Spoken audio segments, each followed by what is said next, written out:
Olá, vamos para o comentário do tema número 2.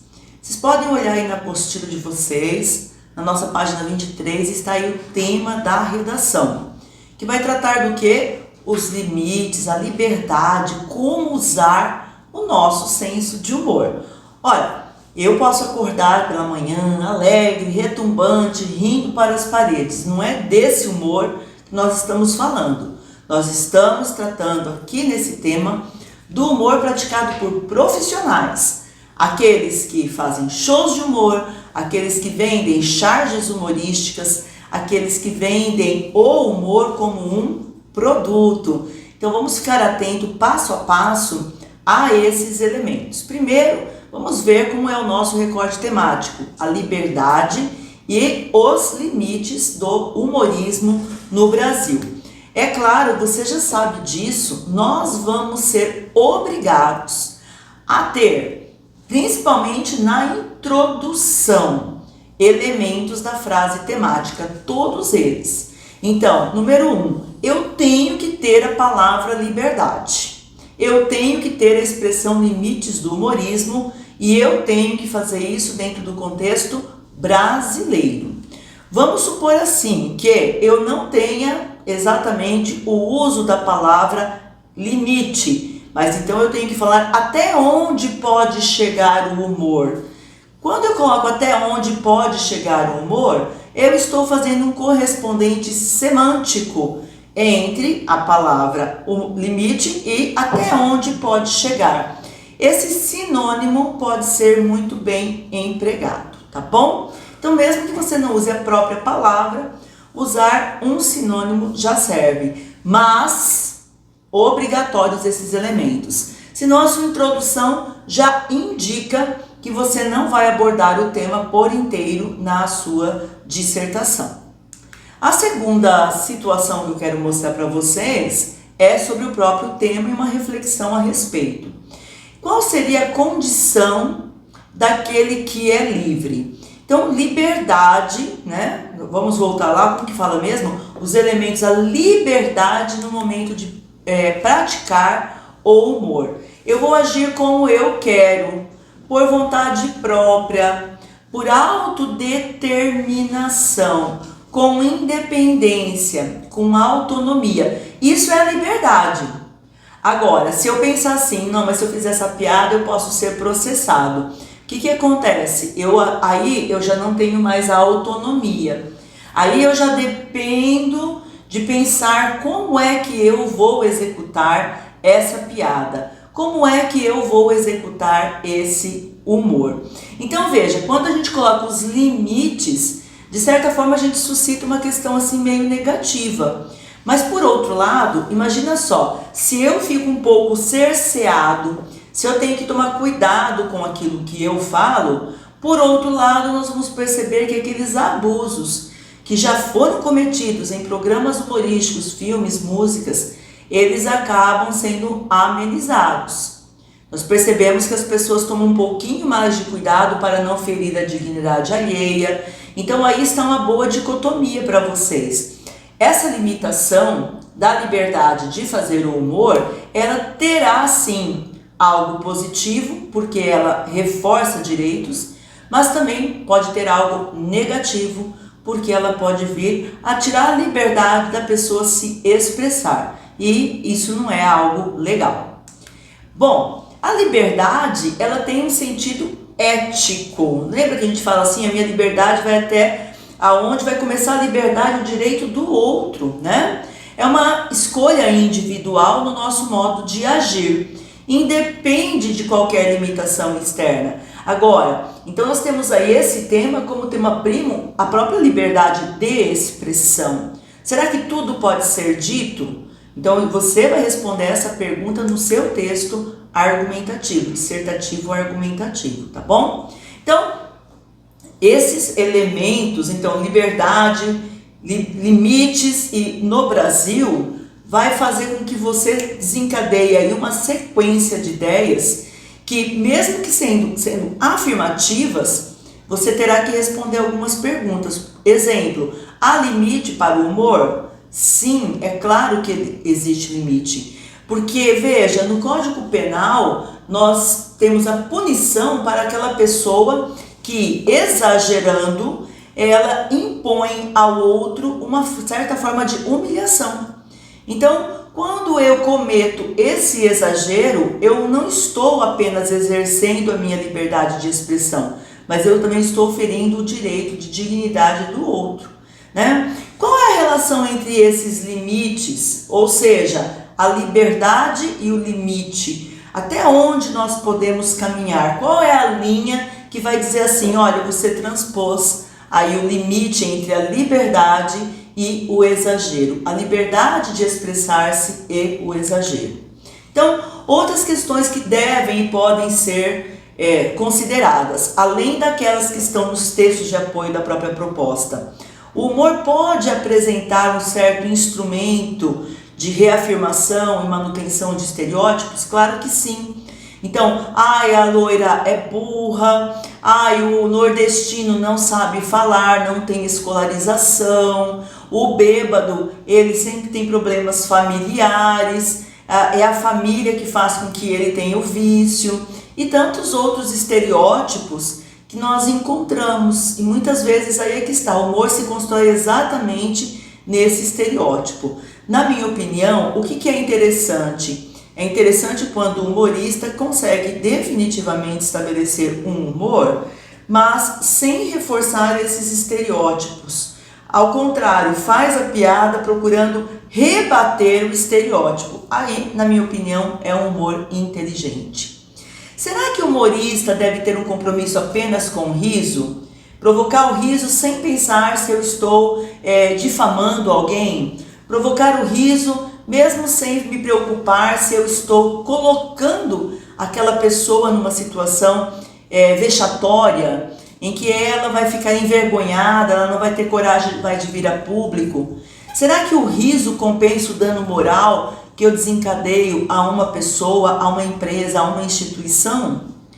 Como que nós vamos pensar frente a tudo isso no humor politicamente correto? Como é que vai ser isso? Como é que eu vou pensar no humor politicamente correto se eu não fico se eu quero exercer a minha liberdade de expressão?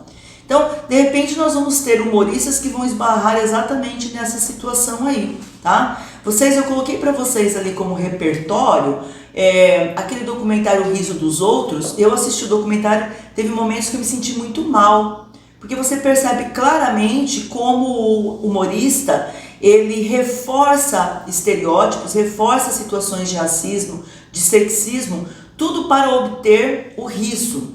E com o riso o ingresso, e com o ingresso todos os bens materiais que ele tem em cima, com base na exploração de problemas, de estereótipos, de estigmas que se perpetuam, mas não deveriam.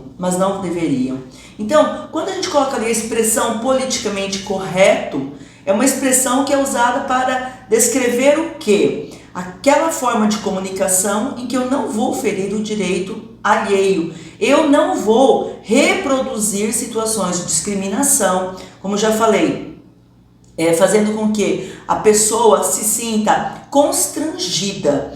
Então, de repente tirar um sarro de alguém, que isso daí não afeta o aspecto psicológico da pessoa, tudo bem. Mas quando você faz um humor em que você ressalta defeitos e repete, e daqui a pouco todas as pessoas ao redor daquele artista, daquele famoso, daquela pessoa comum, olha só, nós temos um caso aqui no Brasil de um humorista que fez uma piada sobre uma mãe que tinha um seio muito grande. Ela apareceu numa reportagem amamentando, e ele pegou e falou assim: nossa, essa vaca aí podia amamentar um monte de bezerro, né?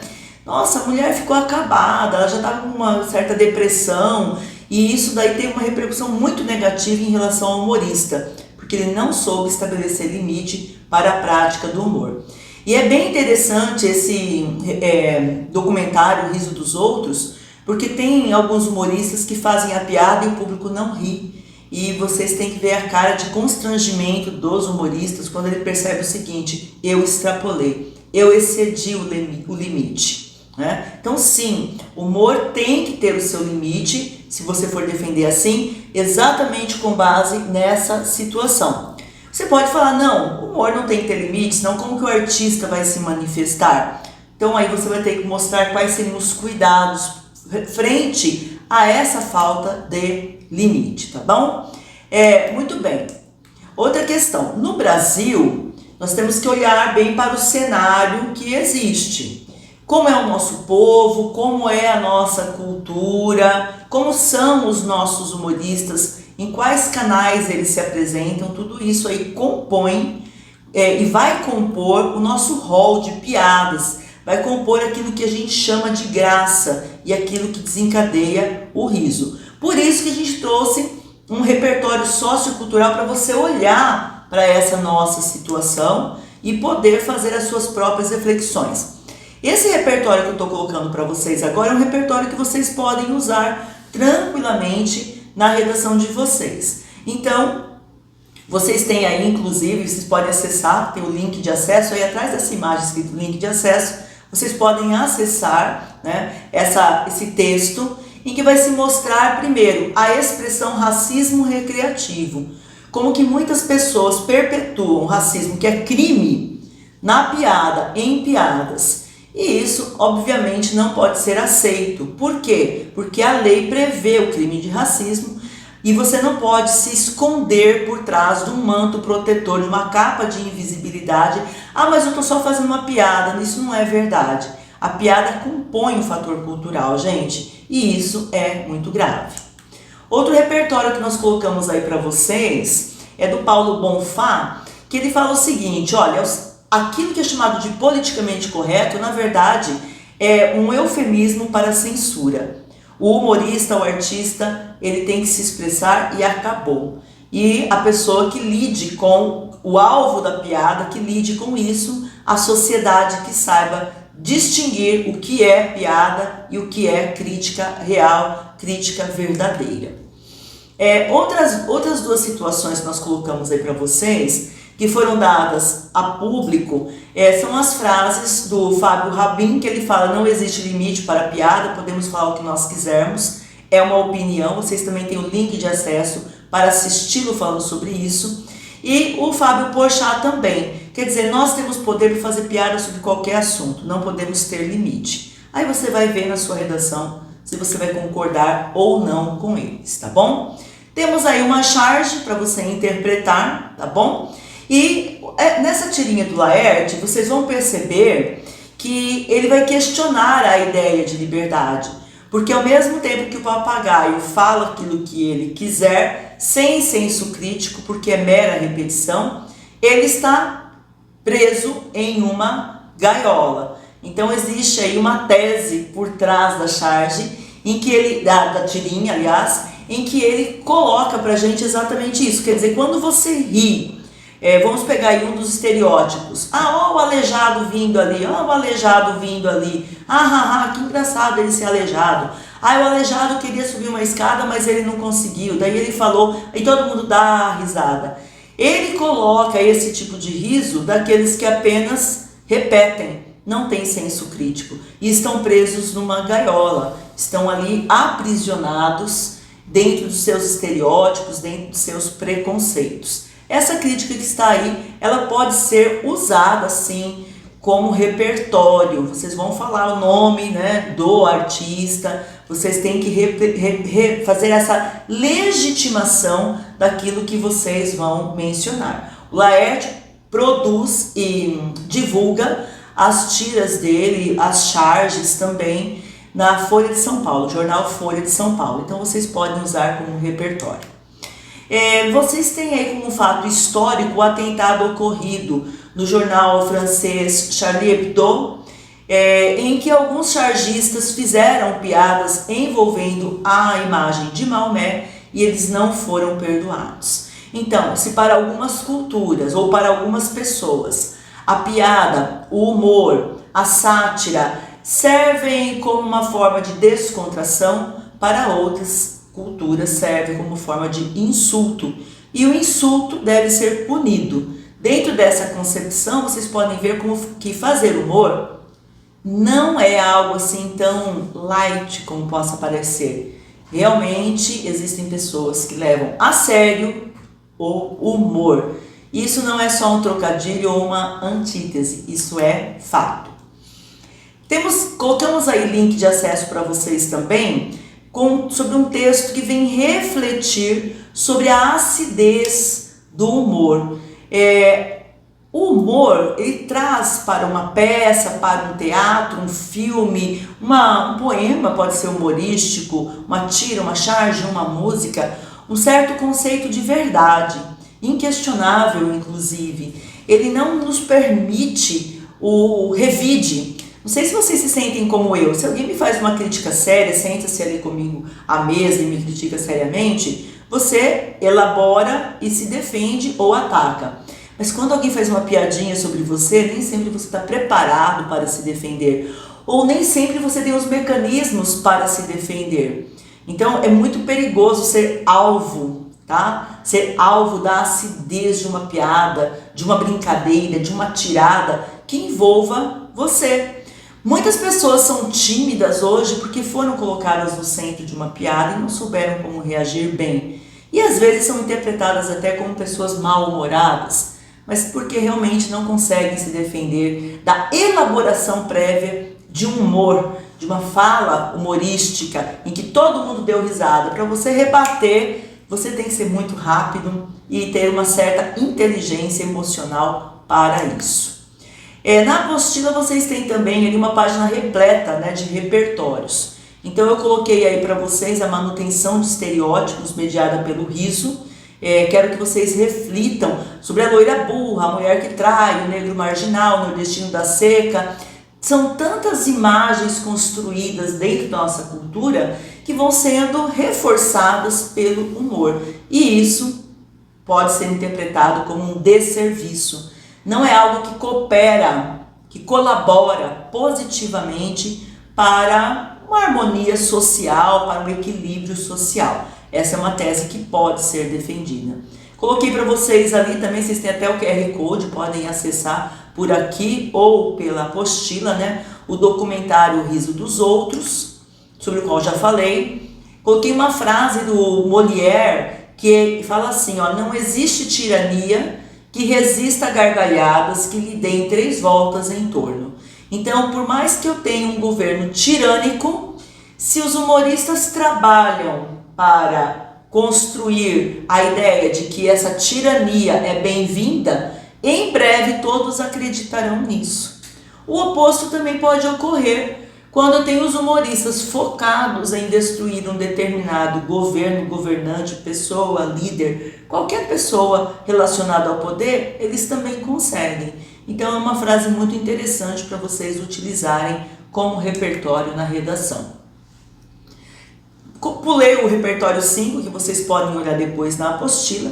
Repertório 6 traz aí uma frase de Charles Chaplin, em que ele fala assim, através do humor vemos o que parece racional, o irracional, ou seja, do que parece importante a gente consegue enxergar o insignificante.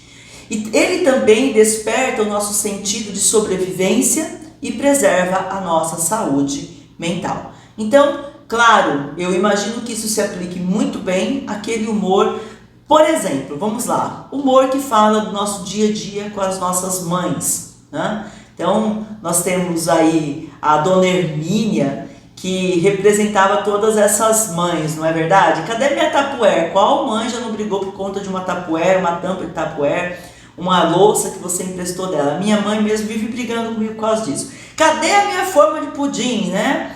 Então, fazer essa piada com aquilo que ocorre dentro de casa, fazer as nossas piadas, a gente que tem ataque de pobreza, né? O pinguim em cima da geladeira, não é algo que vai ferir ninguém, isso preserva a nossa saúde mental. A gente ri junto daquilo que acontece na casa de todos, de modo geral. E não ri de uma pessoa por conta de uma característica física, racial, de opção de gênero, de questão intelectual. Não, nada disso. É aquele humor que nos ajuda a manter a saúde mental, é o humor que não vem para acabar com o outro. Ele pode até mostrar o outro, mas não para acabar com o outro. E, por fim, coloquei para vocês também, não vou nem tentar falar o nome do cidadão, mas ele falou o seguinte: humor não é um estado de espírito, mas uma visão de mundo. Pesquisem sobre essa pessoa, tá? Uma visão de mundo. Então, se eu tenho essa visão preconceituosa, estereotipada, estigmatizada dentro de mim, é claro que a piada que eu vou fazer, o humor que eu vou fazer, vai ser com base nesses elementos, e isso não é muito legal, tá bom? Bom, a pergunta que não quer calar: quais são os agentes possíveis para essa proposta interventiva? Então, a mídia, né, que deve adotar determinadas posturas, aí depende da sua tese, os próprios humoristas também, que devem ter determinados comportamentos, o poder judiciário, que é quem vai punir a mídia e humoristas, caso estes extrapolem os limites do humorismo, a população, a família, mas sempre colocados num plano mais concreto, daquilo que pode ser feito de forma bem concreta e execuível. O que significa execuível? Que dá para executar, que você percebe que é uma coisa que qualquer um poderia fazer. Bem, vamos fazer alguns lembretes, né? Temos que aplicar as teorias estudadas na aula. Lembrar que temos que ter um projeto de texto, 4 parágrafos, usar elementos coesivos, tá? Consultar e utilizar os slides da aula, consultar e utilizar os repertórios da apostila, buscar outros, pesquisar outros, se você assim quiser, fazer rascunho a caneta em casa, como se você estivesse no próprio Enem. Não pode fazer redação, pessoal, por parcela. Tem gente que faz a introdução num dia, desenvolvimento no outro, conclusão no outro ainda. Não dá, tá bom? Então faça tudo de uma vez.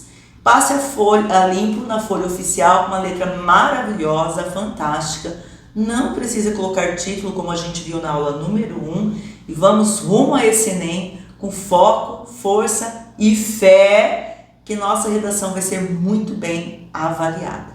Bom trabalho para vocês, estamos aqui sempre à disposição.